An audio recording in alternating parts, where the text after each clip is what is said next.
Hi friends, అందరికీ ఈరోజు మా ఇంట్లో వరలక్ష్మి వ్రతం చేసుకున్నాము. ఎలా చేసుకున్నాము, ఏమేమి ప్రసాదాలు చేసుకున్నాము అన్నీ ఈ వ్లాగ్లో చూడండి. ముందుగా నైట్ నానబెట్టుకున్న శనగపప్పుని స్టవ్ మీద పెట్టుకొని ఉడకబెట్టుకోవాలన్నమాట. ఆ తర్వాత ఎక్స్ట్రా వాటర్ ఉంటాయి కదండి, అది మొత్తం తీసేసుకోవాలి. ఇప్పుడు బాగా ఉడికిన తర్వాత బెల్లం వేసుకోవాలి.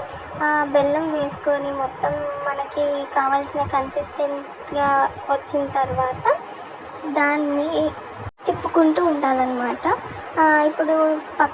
ఇప్పుడు ఇంకొక సైడ్ మనకి పులిహోరకు కావాల్సినంత రెడీ చేసుకుందాం. ఇవన్నీ పులిహోరలకి కావాల్సిన పదార్థాలండి. మనకు కావాల్సినంత చింతపండు తీసుకోవాలి, అంటే ఎంత కావాలో అంత తీసుకోవాలన్నమాట. ముందుగా పల్లీలు వేసి బాగా ఫ్రై చేసుకున్న తర్వాత అన్ని పోపు దినుసులు వేసుకోవాలన్నమాట.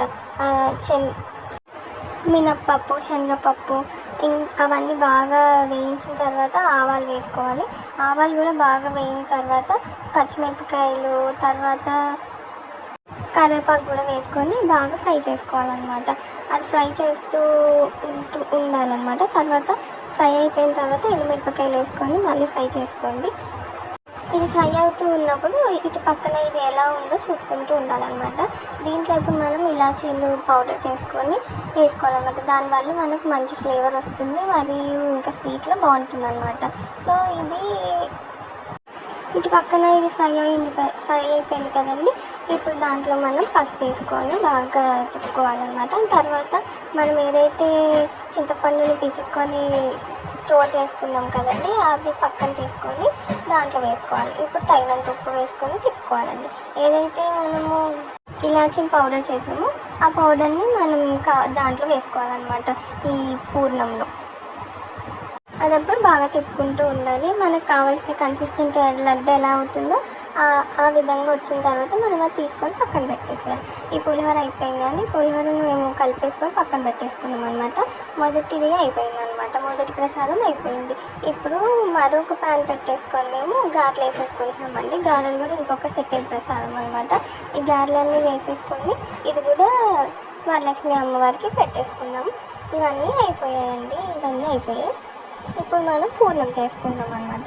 ఈ పూర్ణంని ఇవన్నీ లడ్డూలా చేసేసుకొని మనము నైట్ నానబెట్టుకున్న పిండిని మనకు బూరెల కన్సిస్టెంట్లో మనం చేసేసుకొని దాన్ని బూరెల్లాగా వేసేసుకోవడం అండి. ఇది బూరెలు, ఇంకా కొంతమంది దీన్ని పూర్ణాలు కూడా అంటారు.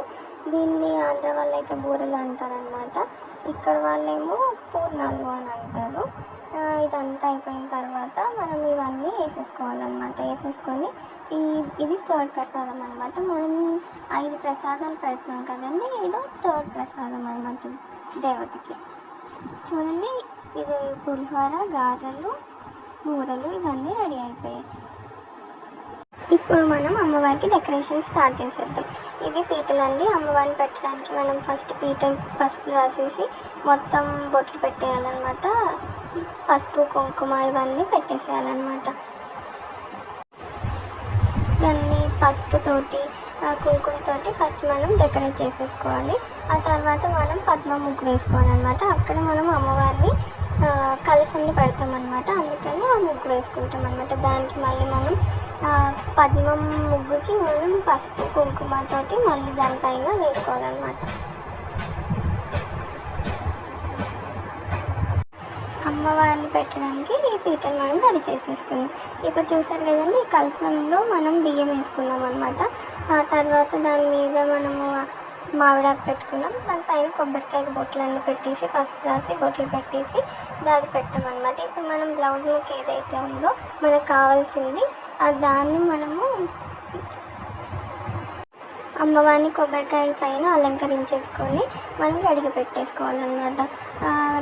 అలాగే పీఠం మీద మనం అమ్మవారి ఫోటోని పెట్టేసి మనం ఫస్ట్ అలంకరించుకొని, ఆ తర్వాత మనం ఏదైతే కలశాన్ని రెడీ చేసుకున్నామో ఆ కలశం అమ్మవారిని అక్కడ పెట్టేసుకోవాలన్నమాట. తర్వాత మనం పూలతో డెకరేట్ చేసేసుకొని అన్నీ చేసుకొని పక్కన పెట్టుకోవాలన్నమాట.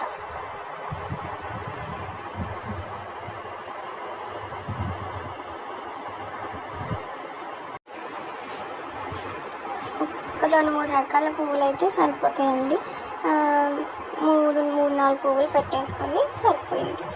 ఇప్పుడు తర్వాత మన ఇంట్లో ఏదైతే చిల్లర డబ్బులు ఏమన్నా ఉంటాయో అమ్మవారి చుట్టూ వేసుకోవాలండి. అవి చూడండి ఎలా అయితే వేసినామో అలా వేసేసుకుంటే సరిపోతుంది. లేకపోతే అవి పక్కన పెట్టేసుకున్నా సరిపోతుందండి. మన ఇంట్లో ఎంత మనీ ఉంటే అంత మనం అక్కడ అలా అమ్మవారి పక్కన పెట్టేసుకొని, మనం ఏదైతే చీర పెట్టాలనుకుంటున్నామో ఆ చీర కూడా పక్కన పెట్టేసుకొని, మనం ఏదైతే 5 ఫ్రూట్స్ అనుకుంటామో ఆ 5 ఫ్రూట్స్ కూడా మనం అమ్మవారికి అక్కడ అలా పెట్టేసేయాలండి. ఇంకా మన ఇంట్లో ఏదైతే బంగారం ఉందో ఆ బంగారం కూడా అమ్మవారికి అలా పెట్టేయచ్చు. ఇక్కడ చూడండి కొబ్బరికాయల పువ్వు వచ్చింది. అలానే ఇంకా 5 రకాల వంటలు మనం ఏదైతే ప్రసాదాలు చేస్తామో ఆ ప్రసాదాలు కూడా అమ్మవారికి పెట్టేసి మనం ఇంకా పూజ చేసేసుకొని హారతి ఇచ్చేసుకుంటే అయిపోతుందండి. ఇక్కడ తాంబూలం ఇచ్చుకుంటున్నాము.